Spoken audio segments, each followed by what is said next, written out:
ముందంతా కూడా రజనీకాంత్ రాజకీయ పార్టీ పెట్టబోతున్నారు, మొదట్లో కాంగ్రెస్లో చేరతారు, బీజేపీలో చేరతారు, బీజేపీ తరపున సీఎం క్యాండిడేట్ ఇదంతా ప్రచారం జరిగింది. ఆ తర్వాత ఆయనే పార్టీ పెడతారని ఆయన కూడా ముందుకు వచ్చారు. ఆ తర్వాత ఆయన వెనక్కి వెళ్ళిపోయారు. ఈలోపు హీరో విజయ్ పార్టీ పెట్టడం.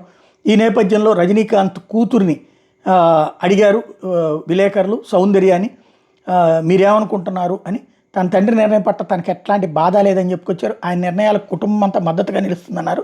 తాను నిర్మించిన విత్ లవ్ ట్రైలర్ లాంచ్ ఈవెంట్లో ఆయన మాట్లాడుకొచ్చారు. రజనీ కమల్ హాసన్ సినిమా మీద జరుగుతున్న ప్రచారం మీద కూడా రియాక్ట్ అయ్యారు.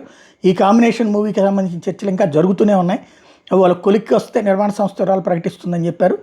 టూరిస్ట్ ఫ్యామిలీ దర్శకుడు అభిషేక్ జీవింత్ హీరోగా తెరకెక్కించినటువంటి చిత్రానికి సంబంధించినటువంటి కార్యక్రమంలో ఇది చెప్పారు. ప్రత్యేకించి మీడియా అసలు ఆ సినిమా గురించి అడగడం మానేసి ప్రస్తుతం రజనీ గురించి అడిగింది.